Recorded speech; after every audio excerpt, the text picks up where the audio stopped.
First thing we'll do is we'll change both of these fractions into top-heavy fractions. So 6 times 5 is 30, add on 1 is 31/5.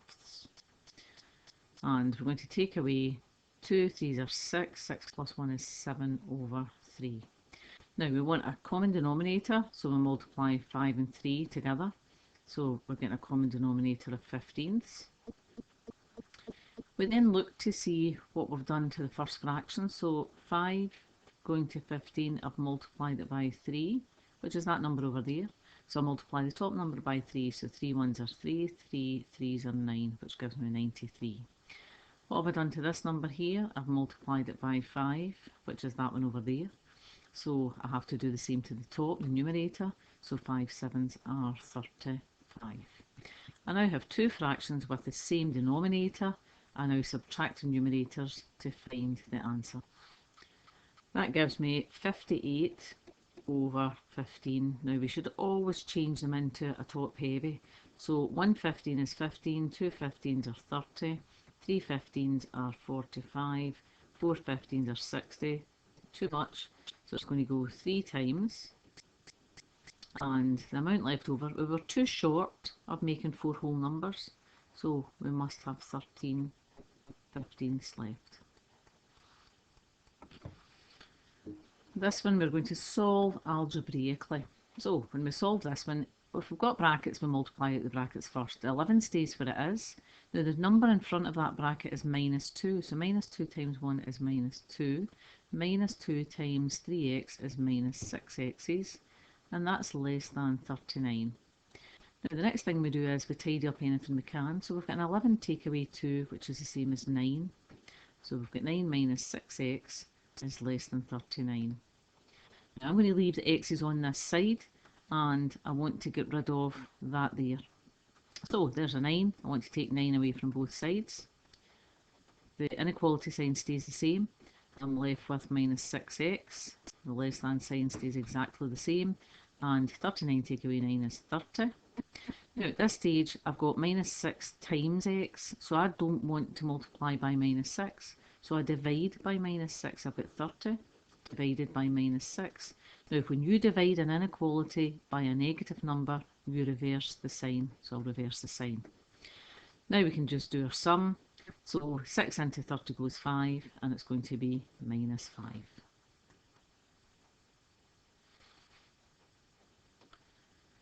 Right, now in this one we've got to calculate the size of angle BDF. So from B to D to F. So it's that whole combined part in there we want to work out. Now what you do is you start off, read the question, pick out any important points about tangents or angles and semicircles, anything like that. Right, so AC is a tangent to the circle, so there's a tangent. Now we know a tangent meets a radius at 90 degrees. Now there's the radius meeting that tangent down there. So I know that that full angle in there is 90 degrees. So that means then I can work out that wee part of the angle which is beside the 77. So in here, this angle here has got to be 90 minus 77, and when I take 77 away from that, I get 13. So that bit there is 13. Now in circles you will always have isosceles triangles. There's a centre out to circumference, centre out to circumference. So that wee bit in there is also 13 degrees. Now we're also told that D is a diameter. Okay, so what do we know about diameters? The diameter going across there will make a right angle triangle with any point out in the circumference. So that means what we've got in here is, right out at the circumference, I have got a right angle. So that then means that I can focus on this triangle to find this angle. So all angles add up to 180. We've used up 90 and 64. So 90 plus 64, that will give me 154. So I want to take that away from 180. So 180 take away 54. And when I take that away from that, I get 26. So angle in here is 26 degrees. Now I want that full angle there. So angle BDF is equal to 13 plus 26, which is equal to 39 degrees. Now always make sure you underline the final answer, because these diagrams have got lots of answers written on them and you've got to see where the answer actually is. This type of question comes up in almost every paper. Okay, so multiply out the brackets. So what we do is we take the first term from the first bracket and we multiply it by the second bracket. Then I move on to the second term in the first bracket, and again I multiply by the second bracket. Now the second bracket is x squared plus x minus 2, and I'm going to fill that in, x squared plus x minus 2. Now all I have to do now is multiply out those single brackets. So x times x squared is x cubed, x times x is x squared, x times minus 2 is minus 2x's. Second bracket is multiplied by minus 4, so minus 4 times x squared is minus 4x squared, minus 4 times x is minus 4x, and minus 4 times minus 2 gives me plus 8. Now at this stage you will check every multiplication and make sure you have not made a mistake. We do not want to lose marks for silly errors. Now we'll gather like terms. First term will always stay the same, and that term will always stay the same, and we'll have to gather up the middle ones. So if we look at the x squareds, we've got 1x squared there, and I'm taking away 3. So I'm taking away 4, which is minus 3x squareds. And in this one I've got minus 2, and I'm taking away another 4, is minus 6x's, and we've got the plus 8 stuck at the end. Now those questions are easy for you to get marks. Make sure you check every single step. Find the standard deviation of 1, 2, 2, 2, 8, and it's equal to the square root of a, and we have got to find the value of a. Right, more and more they're giving you this here because it's a non-calculator paper and you're not expected to find the square roots of numbers, so they're leaving it as a square root. Now, to get a standard deviation, we first of all have to set up a table, but we need to work out the mean value as well. Right, but I'll draw the table down just now. So use your formula from the information sheet to guide you through this table. So set up your table, put your x's down the side and leave a space for x minus x bar, and we're going to square them. Right, so x bar is your mean. Add up all of the numbers and then divide by 5. So 8 and 2 is 10, 12, 14, 15. So that's 15 divided by 5. So the mean is equal to 3. So x minus x bar is 1 minus 3. Then it's 2 minus 3. 2 minus 3, 2 minus 3, and 8 minus 3. So answer to that one is minus 2, answer to that one is minus 1. These are all exactly the same, minus 1, that's equal to minus 1, and 8 take away 3 turns out to be 5. Now we check to make sure that you're okay and you haven't made a mistake. As positive number there is 5. Now add up the negatives, 2, 3, 4, 5. It should be 0, so that's okay.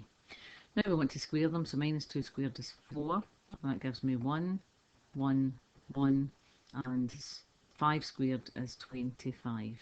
Now we want to sum all of them up, so that's the sum of x minus x bar, all squareds, and we will add all of those values up. When I add them, I get 32. Now, we go back and we look at our information sheet. Standard deviation, the formula that you have from your information sheet, is the square root of the sum of x minus x bar, all squared, all divided by n minus 1. So that then gives us the sum. We've worked it out, so that's the square root of 32 divided by the number of numbers we had was 5, so that's divided by 4. So when we divide that out, we get the square root of 32 divided by 4 is the square root of 8. Now we can answer the question. A is equal to 8. Always go back, read the question, and then write down your final answer. We've got to find the values for A and B, and it's a sine graph. There's the S's. It starts at the beginning at 0, 0, the origin. Now, this number here is the amplitude, and it's the height of one of these parts here. So we know that A is equal to 4. Now sometimes that can be pushed up or it can be pushed down. It's half the distance between the top and the bottom. So right at the top is 4, down to the bottom would be 8 boxes, half it is 4. Now, the number in front of x, that tells me how many complete cycles we have in 360. So we have to count them. Right, there's one complete cycle, there's two complete cycles, and there's three complete cycles. So we've got 3x. Now you can easily learn those questions, and again, that's easy marks for you. It doesn't take a lot of working, it just takes you a wee bit of time to remember what they are.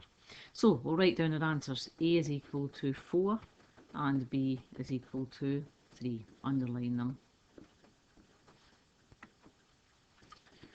Here we've got a parabola. It shows us that the turning point in this parabola is 2 minus 4, and we've got to state the values of A and B. So basically we're taking our completed square and we're going the other direction. Normally you're given an equation and you're asked to work down the turning point, so we're going back the way. Right, all you do is, to get this value inside the bracket, that bracket should be 0 at your lowest point, so we change the sign, so that becomes x minus 2 all squared, but the y coordinate stays exactly the same. Now, we'll answer the question. So it says find out what A is. So A is equal to, compare the two brackets, minus 2, and B is equal to minus 4. So that's just the reverse. Okay, so change the bracket, change the sign in that bracket, gives you 2 for your turning point and minus 4. You will definitely be asked a question on turning points and parabolas. So it's a fact. It takes you a couple of seconds to write it down. Please make sure you learn it. Now for part B here, we've got to work out the equation for the axis of symmetry. The equation of the axis of symmetry is another easy thing for you to learn. There's the equation.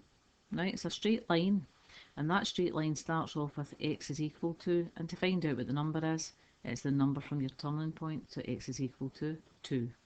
And that's because every single point on that line would be, that one there is 2 minus 4, 2 minus 3, 2 minus 2, 2 minus 1, 2, 0, 2, 1, 2, 2, 2, 3. So the rule is, the x coordinates are always equal to 2, and that's your equation for your axis of symmetry.